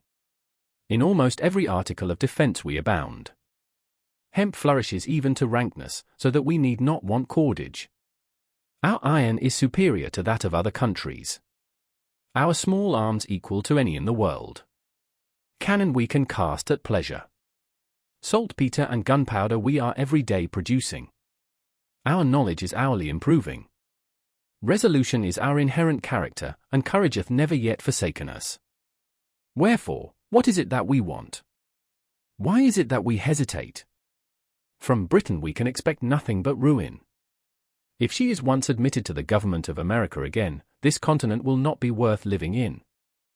Jealousies will be always arising, insurrections will be constantly happening, and who will go forth to quell them? Who will venture his life to reduce his own countrymen to a foreign obedience? The difference between Pennsylvania and Connecticut, respecting some unlocated lands, shows the insignificance of a British government, and fully proves that nothing but continental authority can regulate continental matters. Another reason why the present time is preferable to all others is that the fewer our numbers are, the more land there is yet unoccupied, which instead of being lavished by the king on his worthless dependents, may be hereafter applied, not only to the discharge of the present debt, but to the constant support of government. No nation under heaven hath such an advantage as this. The infant state of the colonies, as it is called, so far from being against, is an argument in favor of independence. We are sufficiently numerous, and were we more so, we might be less united. It is a matter worthy of observation, that the more a country is peopled, the smaller their armies are. In military numbers, the ancients far exceeded the moderns, and the reason is evident. For trade being the consequence of population, men become too much absorbed thereby to attend to anything else. Commerce diminishes the spirit, both of patriotism and military defense. And history sufficiently informs us that the bravest achievements were always accomplished in the non-age of a nation. With the increase of commerce, England hath lost its spirit. The city of London, notwithstanding its numbers, submits to continued insults with the patience of a coward. The more men have to lose, the less willing are they to venture. The rich are in general slaves to fear, and submit to courtly power with the trembling duplicity of a spaniel. Youth is the seed time of good habits, as well in nations as in individuals. It might be difficult, if not impossible, to form the continent into one government half a century hence. The vast variety of interests, occasioned by an increase of trade and population, would create confusion. Colony would be against colony. Each being able might scorn each other's assistance, and while the proud and foolish gloried in their little distinctions, the wise would lament that the union had not been formed before. Wherefore, the present time is the true time for establishing it. The intimacy which is contracted in infancy, and the friendship which is formed in misfortune, are, of all others, the most lasting and unalterable. Our present union is marked with both these characters. We are young and we have been distressed, but our concord hath withstood our troubles, and fixes a memorable area for posterity to glory in. The present time, likewise, is that peculiar time, which never happens to a nation but once, viz. the time of forming itself into a government. Most nations have let slip the opportunity, and by that means have been compelled to receive laws from their conquerors, instead of making laws for themselves. First, they had a king, and then a form of government, whereas the articles or charter of government should be formed first, and men delegated to execute them afterward. But from the errors of other nations, let us learn wisdom, and lay hold of the present opportunity to begin government at the right end. When William the Conqueror subdued England, he gave them law at the point of the sword, and until we consent that the seat of government, in America, be legally and authoritatively occupied, we shall be in danger of having it filled by some fortunate ruffian, who may treat us in the same manner, and then, where will be our freedom? Where our property? As to religion, I hold it to be the indispensable duty of all government, to protect all conscientious professors thereof, and I know of no other business which government hath to do therewith. Let a man throw aside that narrowness of soul, that selfishness of principle, which the niggards of all professions are so unwilling to part with, and he will be at once delivered of his fears on that head. Suspicion is the companion of mean souls, and the bane of all good society. For myself, I fully and conscientiously believe that it is the will of the Almighty that there should be diversity of religious opinions among us. It affords a larger field for our Christian kindness. Were we all of one way of thinking, our religious dispositions would want matter for probation, and on this liberal principle, I look on the various denominations among us to be like children of the same family, differing only in what is called their Christian names. In page 40, I threw out a few thoughts on the propriety of a continental charter, for I only presume to offer hints, not plans, and in this place, I take the liberty of re-mentioning the subject, by observing that a charter is to be understood as a bond of solemn obligation, which the whole enters into, to support the right of every separate part, whether of religion, personal freedom, or property. A firm bargain and a right reckoning make long friends. In a former page I likewise mentioned the necessity of a large and equal representation, and there is no political matter which more deserves our attention. A small number of electors, or a small number of representatives, are equally dangerous. But if the number of the representatives be not only small, but unequal, the danger is increased. As an instance of this, I mention the following: when the Associators' petition was before the House of Assembly of Pennsylvania, 28 members only were present. All the Bucks County members, being 8, voted against it, and had 7 of the Chester members done the same. This whole province had been governed by 2 counties only, and this danger it is always exposed to. The unwarrantable stretch likewise, which that House made in their last sitting, to gain an undue authority over the delegates of that province, ought to warn the people at large, how they trust power out of their own hands. A set of instructions for the delegates were put together, which in point of sense and business would have dishonored a schoolboy, and after being approved by a few, a very few without doors, were carried into the House, and there passed in behalf of the whole colony, whereas, did the whole colony know, with what ill will that House hath entered on some necessary public measures, they would not hesitate a moment to think them unworthy of such a trust. Immediate necessity makes many things convenient, which if continued would grow into oppressions. Expedience and right are different things. When the calamities of America required a consultation, there was no method so ready, or at that time so proper, as to appoint persons from the several houses of assembly for that purpose, and the wisdom with which they have proceeded have preserved this continent from ruin. But as it is more than probable that we shall never be without a Congress, every well-wisher to good order must own that the mode for choosing members of that body deserves consideration. And I put it as a question to those who make a study of mankind, whether representation and election is not too great a power for one and the same body of men to possess. When we are planning for posterity, we ought to remember that virtue is not hereditary. It is from our enemies that we often gain excellent maxims, and are frequently surprised into reason by their mistakes. Mr. Cornwall, one of the Lords of the Treasury, treated the petition of the New York Assembly with contempt, because that House, he said, consisted but of 26 members, which trifling number, he argued, could not with decency be put for the whole. We thank him for his involuntary honesty. To the power of one.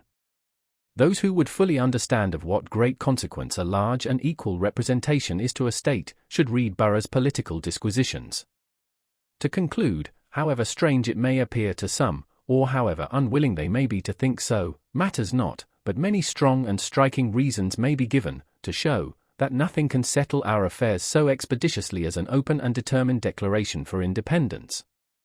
Some of which are: First, it is the custom of nations, when any two are at war, for some other powers, not engaged in the quarrel, to step in as mediators, and bring about the preliminaries of a peace. But while America calls herself the subject of Great Britain, no power, however well disposed she may be, can offer her mediation. Wherefore, in our present state we may quarrel on forever. Secondly, It is unreasonable to suppose that France or Spain will give us any kind of assistance if we mean only to make use of that assistance for the purpose of repairing the breach and strengthening the connection between Britain and America, because those powers would be sufferers by the consequences. Thirdly, while we profess ourselves the subjects of Britain, we must, in the eye of foreign nations, be considered as rebels.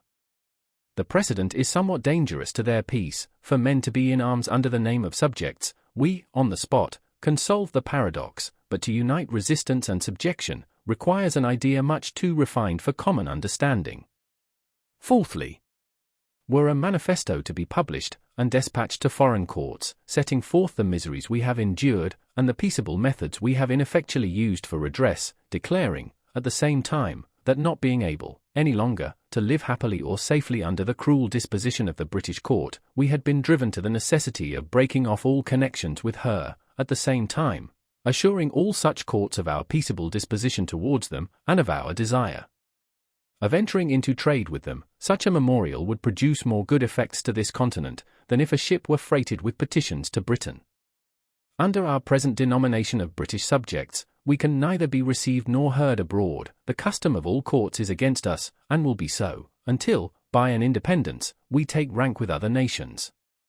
These proceedings may at first appear strange and difficult, but, like all other steps which we have already passed over, will in a little time become familiar and agreeable, and, until an independence is declared, the continent will feel itself like a man who continues putting off some unpleasant business from day to day, yet knows it must be done, hates to set about it, wishes it over, and is continually haunted with the thoughts of its necessity.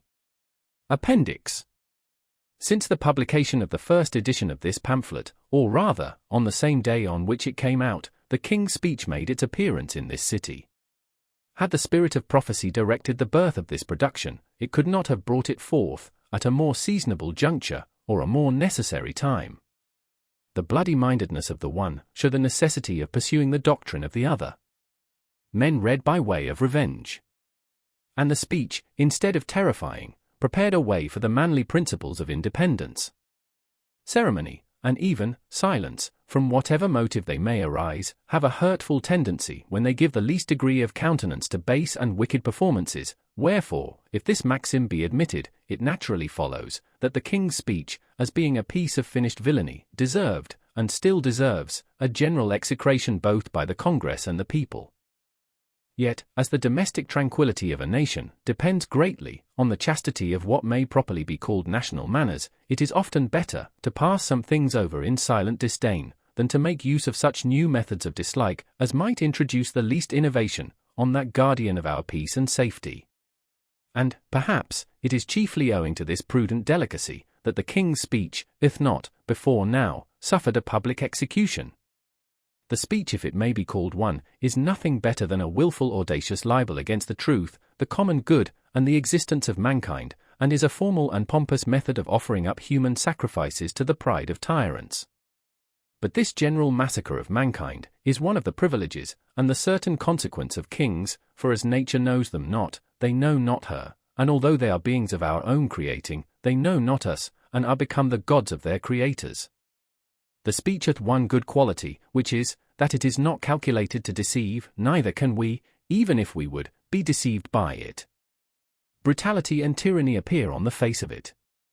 It leaves us at no loss, and every line convinces, even in the moment of reading, that he, who hunts the woods for prey, the naked and untutored Indian, is less a savage than the King of Britain.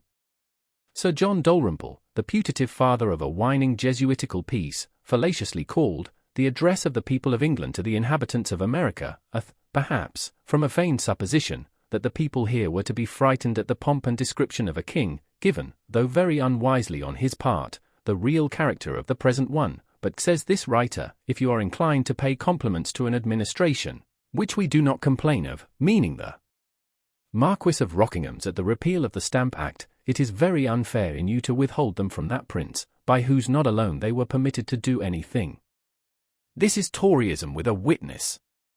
Here is idolatry even without a mask, and he who can calmly hear and digest such doctrine hath forfeited his claim to rationality, an apostate from the order of manhood, and ought to be considered as one who hath not only given up the proper dignity of man, but sunk himself beneath the rank of animals, and contemptibly crawls through the world like a worm. However, it matters very little now what the King of England either says or does. He hath wickedly broken through every moral and human obligation, trampled nature and conscience beneath his feet, and by a steady and constitutional spirit of insolence and cruelty, procured for himself an universal hatred. It is now the interest of America to provide for herself. She hath already a large and young family, whom it is more her duty to take care of, than to be granting away her property, to support a power who is become a reproach to the names of men and Christians, ye, whose office it is to watch over the morals of a nation, of whatsoever sect or denomination ye are of, as well as ye, who are more immediately the guardians of the public liberty. If ye wish to preserve your native country uncontaminated by European corruption, ye must in secret wish a separation, but leaving the moral part to private reflection, I shall chiefly confine my farther remarks to the following heads. First, that it is the interest of America to be separated from Britain. Secondly, which is the easiest and most practicable plan, reconciliation or independence? With some occasional remarks. In support of the first, I could, if I judged it proper, produce the opinion of some of the ablest and most experienced men on this continent, and whose sentiments, on that head, are not yet publicly known. It is in reality a self-evident position, for no nation in a state of foreign dependence, limited in its commerce, and cramped and fettered in its legislative powers, can ever arrive at any material eminence. America doth not yet know what opulence is, and although the progress which she hath made stands unparalleled in the history of other nations, it is but childhood, compared with what she would be capable of arriving at, had she, as she ought to have, the legislative powers in her own hands. England is, at this time, proudly coveting what would do her no good were she to accomplish it, and the continent hesitating on a matter which will be her final ruin if neglected. It is the commerce and not the conquest of America by which England is to be benefited, and that would in a great measure continue, were the countries as independent of each other as France and Spain, because in many articles, neither can go to a better market. But it is the independence of this country of Britain or any other, which is now the main and only object worthy of contention, and which, like all other truths discovered by necessity, will appear clearer and stronger every day. First, because it will come to that one time or other. Secondly, because, the longer it is delayed the harder it will be to accomplish. I have frequently amused myself both in public and private companies, with silently remarking the specious errors of those who speak without reflecting. And among the many which I have heard, the following seems the most general, viz. That had this rupture happened 40 or 50 years hence, instead of now, the continent would have been more able to have shaken off the dependence. To which I reply, that our military ability, at this time, arises from the experience gained in the last war, and which in 40 or 50 years' time, would have been totally extinct. The continent would not, by that time, have had a general, or even a military officer left, and we, or those who may succeed us, would have been as ignorant of martial matters as the ancient Indians, and this single position, closely attended to, will unanswerably prove, that the present time is preferable to all others. The argument turns thus: at the conclusion of the last war, we had experience, but wanted numbers, and 40 or 50 years hence, we should have numbers, without experience, wherefore, the proper point of time must be some particular point between the two extremes, in which a sufficiency of the former remains, and a proper increase of the latter is obtained, and that point of time is the present time. The reader will pardon this digression, as it does not properly come under the head I first set out with, and to which I again return by the following position, viz. Should affairs be patched up with Britain, and she to remain the governing and sovereign power of America, which, as matters are now circumstanced, is giving up the point entirely, we shall deprive ourselves of the very means of sinking the debt we have, or may contract. The value of the back lands which some of the provinces are clandestinely deprived of, by the unjust extension of the limits of Canada, valued only at £5 per 100 acres, amount to upwards of 25 millions, Pennsylvania currency, and the quit rents at 1 penny sterling per acre, to 2 millions yearly. It is by the sale of those lands that the debt may be sunk, without burthen to any, and the quit rent reserved thereon, will always lessen, and in time, will wholly support the yearly expense of government. It matters not how long the debt is in paying, so that the lands when sold be applied to the discharge of it, and for the execution of which, the Congress for the time being, will be the Continental trustees. I proceed now to the second head, viz. Which is the easiest and most practicable plan, reconciliation or independence, with some occasional remarks. He who takes nature for his guide is not easily beaten out of his argument, and on that ground, I answer generally, that independence being a single simple line, contained within ourselves, and reconciliation, a matter exceedingly perplexed and complicated, and in which a treacherous capricious court is to interfere, gives the answer without a doubt. The present state of America is truly alarming to every man who is capable of reflection. Without law, without government, without any other mode of power than what is founded on, and granted by courtesy, held together by an unexampled concurrence of sentiment, which is nevertheless subject to change, and which every secret enemy is endeavoring to dissolve. Our present condition is legislation without law, wisdom without a plan, constitution without a name, and, what is strangely astonishing, perfect independence contending for dependence. The instance is without a precedent, the case never existed before, and who can tell what may be the event? The property of no man is secure in the present unbraced system of things. The mind of the multitude is left at random, and seeing no fixed object before them, they pursue such as fancy or opinion starts. Nothing is criminal, there is no such thing as treason, wherefore, every one thinks himself at liberty to act as he pleases. The Tories dared not have assembled offensively, had they known that their lives, by that act, were forfeited to the laws of the state. A line of distinction should be drawn between English soldiers taken in battle and inhabitants of America taken in arms. The first are prisoners, but the latter traitors. The one forfeits his liberty, the other his head. Notwithstanding our wisdom, there is a visible feebleness in some of our proceedings which gives encouragement to dissensions. The continental belt is too loosely buckled.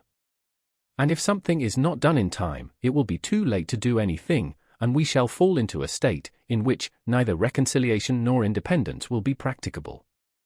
The king and his worthless adherents are got at their old game of dividing the continent, and there are not wanting among us printers who will be busy in spreading specious falsehoods. The artful and hypocritical letter which appeared a few months ago in 2 of the New York papers, and likewise in 2 others, is an evidence that there are men who want either judgment or honesty. It is easy getting into holes and corners and talking of reconciliation, but do such men seriously consider how difficult the task is, and how dangerous it may prove, should the continent divide thereon? Do they take within their view all the various orders of men whose situation and circumstances, as well as their own, are to be considered therein? Do they put themselves in the place of the sufferer whose all is already gone, and of the soldier who hath quitted all for the defence of his country? If their ill-judged moderation be suited to their own private situations only, regardless of others, the event will convince them that they are reckoning without their host. Put us, say some, on the footing we were on in 63, to which I answer, the request is not now in the power of Britain to comply with, neither will she propose it, but if it were, and even should be granted, I ask, as a reasonable question, by what means is such a corrupt and faithless court to be kept to its engagements? Another Parliament, nay, even the present, may hereafter repeal the obligation, on the pretence of its being violently obtained, or unwisely granted, and in that case, where is our redress? No going to law with nations, canon are the barristers of crowns, and the sword, not of justice, but of war, decides the suit. To be on the footing of 63, it is not sufficient that the laws only be put on the same state, but that our circumstances, likewise, be put on the same state, our burnt and destroyed towns repaired or built up, our private losses made good, our public debts, contracted for defence, discharged, otherwise, we shall be millions worse than we were at that enviable period. Such a request, had it been complied with a year ago, would have won the heart and soul of the continent, but now it is too late, the Rubicon is past. Besides, the taking up arms, merely to enforce the repeal of a pecuniary law, seems as unwarrantable by the divine law, and as repugnant to human feelings, as the taking up arms to enforce obedience thereto. The object, on either side, doth not justify the means, for the lives of men are too valuable to be cast away on such trifles. It is the violence which is done and threatened to our persons, the destruction of our property by an armed force, the invasion of our country by fire and sword, which conscientiously qualifies the use of arms, and the instant in which such a mode of defense became necessary, all subjection to Britain ought to have ceased, and the independency of America should have been considered as dating its era from, and published by, the first musket that was fired against her. This line is a line of consistency, neither drawn by caprice, nor extended by ambition, but produced by a chain of events of which the colonies were not the authors.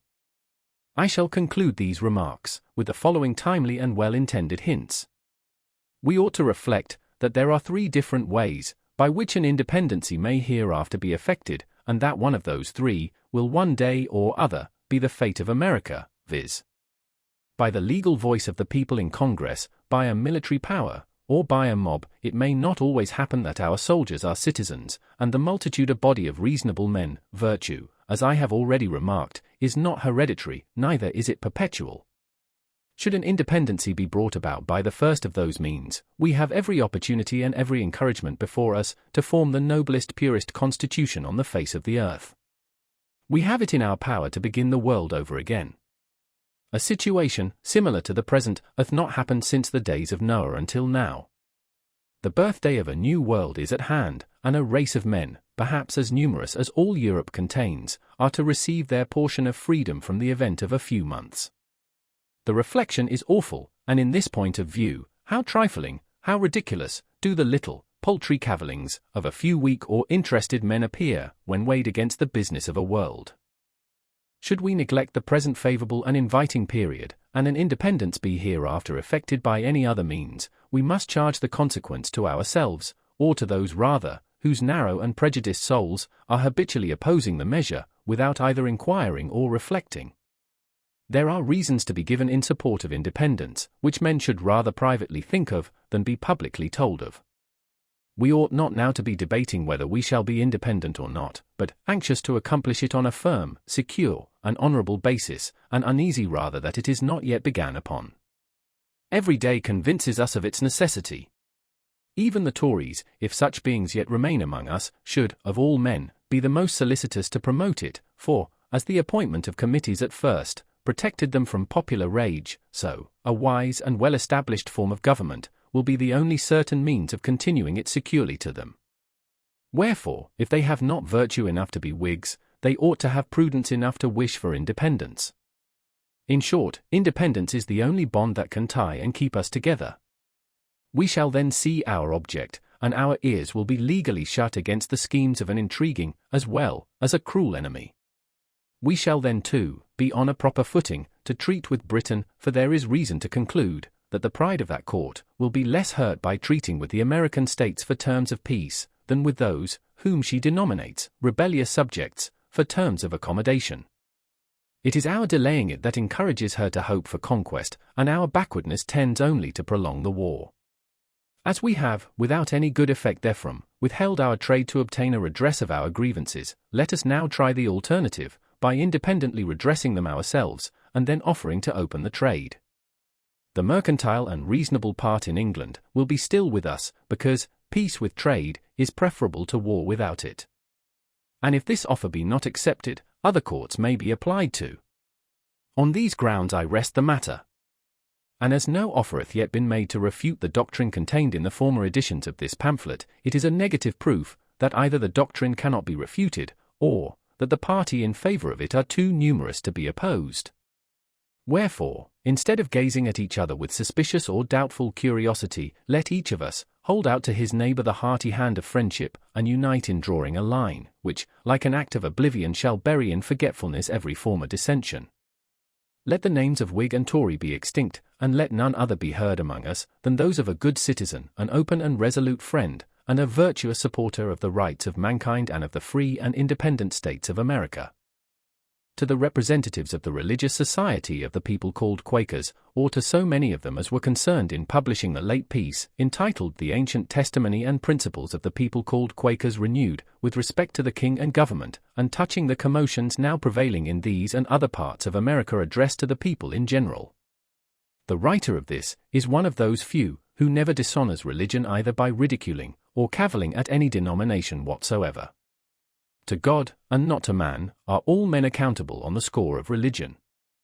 Wherefore, this epistle is not so properly addressed to you as a religious, but as a political body, dabbling in matters which the professed quietude of your principles instruct you not to meddle with. As you have, without a proper authority for so doing, put yourselves in the place of the whole body of the Quakers, so, the writer of this, in order to be on an equal rank with yourselves, is under the necessity of putting himself in the place of all those who approve the very writings and principles against which your testimony is directed, and he hath chosen this singular situation, in order that you might discover in him that presumption of character which you cannot see in yourselves. For neither he nor you can have any claim or title to political representation. When men have departed from the right way, it is no wonder that they stumble and fall. And it is evident from the manner in which ye have managed your testimony, that politics, as a religious body of men, is not your proper walk, for however well adapted it might appear to you, it is, nevertheless, a jumble of good and bad put unwisely together, and the conclusion drawn therefrom, both unnatural and unjust.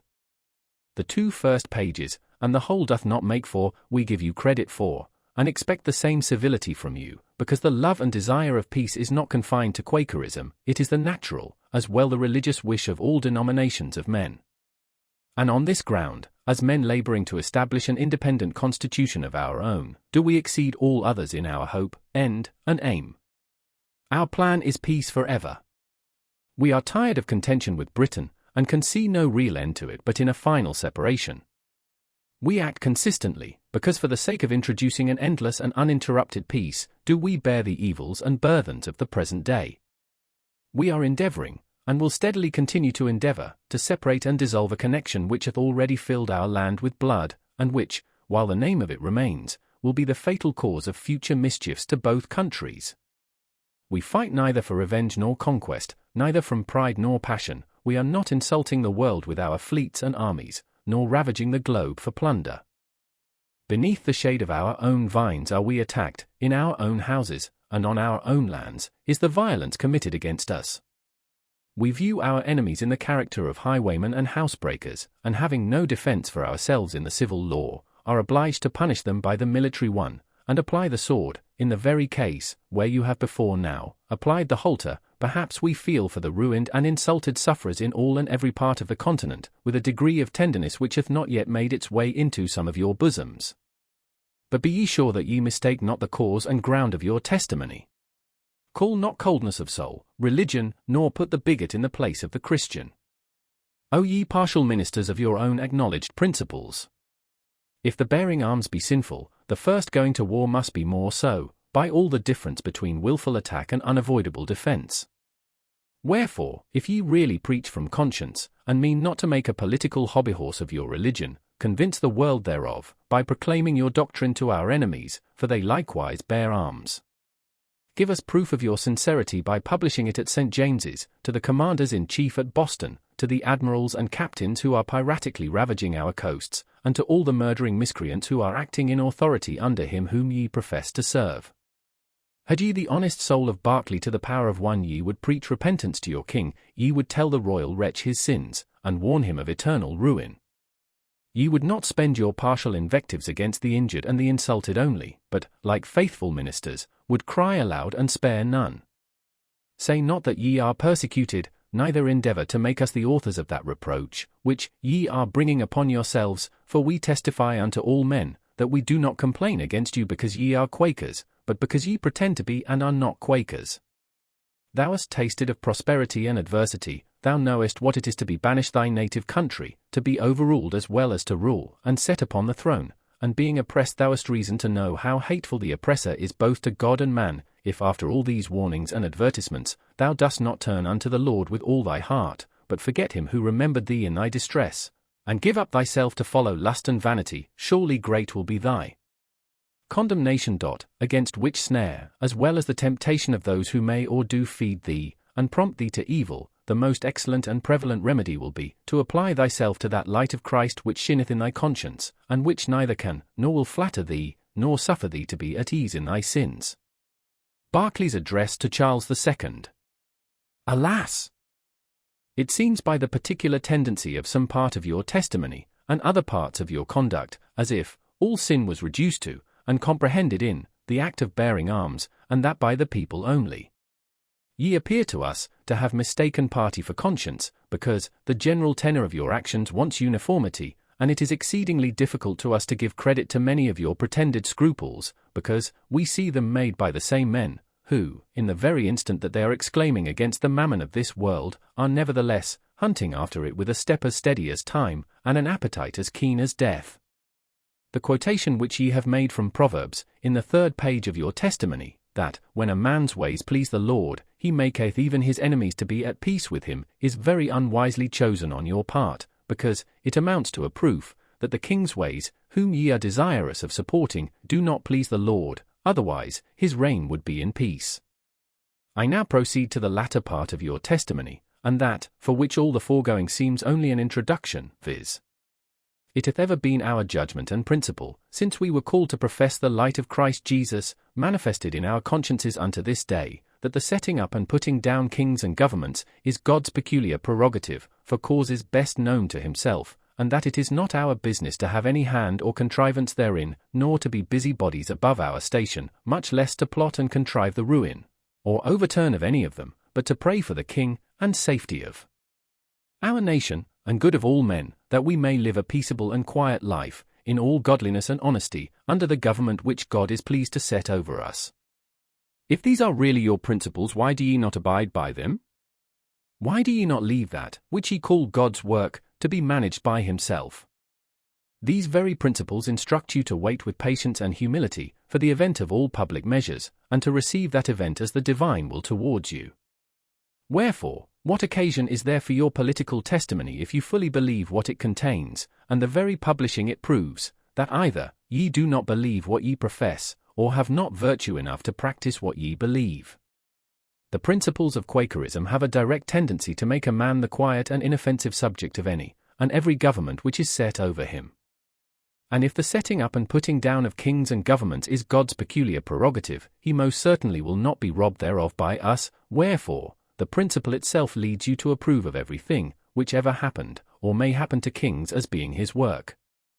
Oliver Cromwell thanks you. Charles, then, died not by the hands of man, and should the present proud imitator of him come to the same untimely end, the writers and publishers of the testimony are bound, by the doctrine it contains, to applaud the fact. Kings are not taken away by miracles, neither are changes in governments brought about by any other means than such as are common and human, and such as we are now using. Even the dispersion of the Jews, though foretold by our Saviour, was effected by arms.